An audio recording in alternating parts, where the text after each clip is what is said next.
Hey everyone, I'm really excited to talk about Chapter 11 of The Mandalorian. Obviously, I know that I'm a little behind on these episodes, but I will get through all of them as soon as I can. And I'm also in the middle of working on my Ben Solo video that I hope to have done by Christmas, so it's just been a little bit of a chaotic week. Plus, I got sick. So yeah, getting sick is totally fun. But anyways, we're gonna talk about The Mandalorian. So even though this episode is actually pretty short, it might be one of my favorite in the entire season. There's so much to love and unpack in this episode. And let me just say too that I'm ready anytime Bryce Dallas Howard wants to direct a full feature Star Wars film, because I think she would do an amazing job. She's already proven herself time and again. Even though some people didn't love the episode she directed in season 1, I loved it, and I think that this episode is even 10 times better than that one, just because of everything that she does and manages to accomplish all in such a short amount of time. So with this episode, Mando is still trying to find the Jedi and get Baby Yoda back to them. He manages to get Frog Lady back reunited with her husband.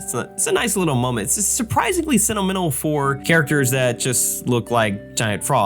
It's a nice little moment. And Mando's ship is in desperate need of repair, so he leaves it there. And he runs into some less than trustworthy characters, only to be betrayed by them very quickly. And it's a very surprising moment too, let me just say. That was a little freaky when I thought Baby Yoda was in real danger. But then I was like, plot armor, just remember, he's got plot armor. Turns out this is a great way to introduce Bo-Katan though, played by Katee Sackoff. And I'm just gonna say that she's gonna be, to me, the main focus of this episode, because in all reality, she is kind of the main focus of the entire episode. Mando actually kind of takes a little bit of a backseat at times. We're introduced to an established character that we've not seen in live action yet. And guys, I mean, Katee Sackoff, she's absolutely phenomenal in everything she's in.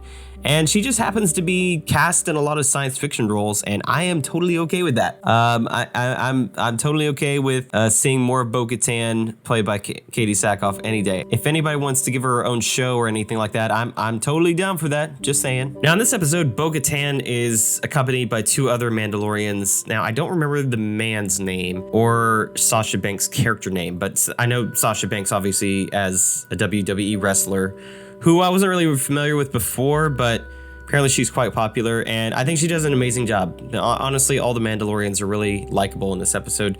They don't really have a lot to do other than just give a little bit of exposition and go on with the mission. For what little time they're given, it's really effective. And obviously, it's a little bit formulaic that Mando runs into somebody who can help him along his journey, but ultimately needs his help first. So that part is a little formulaic, I guess, but it's not necessarily a bad thing because it always leads to some pretty exciting moments. And so Mando is tasked with helping the other Mandalorians take down this Imperial transport. Bo-Katan wants to hijack it to use the weapons to take back the planet of Mandalore, and apparently, probably, more than likely put herself as the leader of Mandalore. It's also revealed pretty early on in their interaction that Mando comes from a different lineage and a different, I guess, tribe of Mandalorians that believe that you're not supposed to take your helmet off under any circumstance. And I think that they were implying that he was a member of a more modern version of Death Watch, which is it's an organization you'll probably remember if you've seen the Clone Wars. I blew through the Clone Wars pretty quickly a few months ago, and I can't remember everything that happened with it. I just remember it being, to me, one of the better plot points and one of the better story arcs. I can say without a doubt that what works best to me in this episode is the character of Bo-Katan and everything that she introduces. In fact, I love that just by introducing her character, you get a little bit more of a hint of Din, or I guess everybody just calls him Mando, his backstory, because there's a lot that we know about the Mandalorians from things like the Clone Wars and before, and then you've got like older characters like Jango Fett. But as for how it all ties in together now, 30 years later or whatever, that's a little bit harder to nail down. So I've been kind of wondering, where does Mando fit into the grand scheme of things? And we get a little bit more of a clear picture with that in this episode. The entire mission that takes place on the Imperial transport it's just grade A action and comedy, because it's got some really hilarious moments. There's also a fun little cameo by Titus Welliver, I think his name is. I've seen him in a bunch of different supporting roles before. He's rarely ever in a lead role, but he's a great character actor, and even though he plays this very serious, kind of menacing Imperial officer, he somehow manages to have great comedic timing unintentionally. I think he fit the role perfectly. So I was glad to see just a little, even if he's just one episode, it was just a really funny cameo. It's always great to see little familiar faces that you recognize from anything from like, you know, like TV shows like Lost or whatever. But ultimately, what I'm gonna say is that this episode works so well because of Katee Sackoff.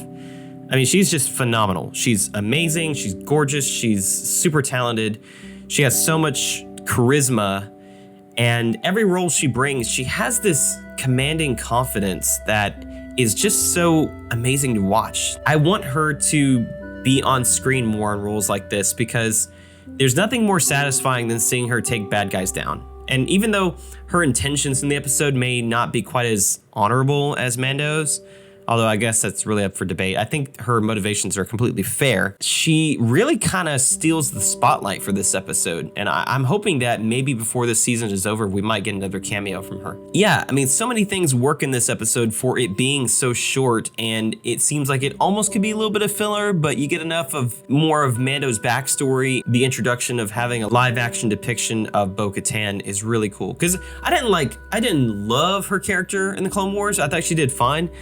But I was really happy to hear that it was Katee Sackoff doing the voice. So anyways, I'm gonna give this episode a 9 out of 10. It's darn near perfect. The only complaint I really have about it is that it just needs to be longer. So with that said, that's it for you guys. I hope you enjoyed this short video, and I will be talking more about The Mandalorian in the future, and be on the lookout for my next videos. I'm gonna be dropping a Ben Solo video, hopefully by the end of this week, before I have to go back to work and before the chaos of Christmas is finally upon us.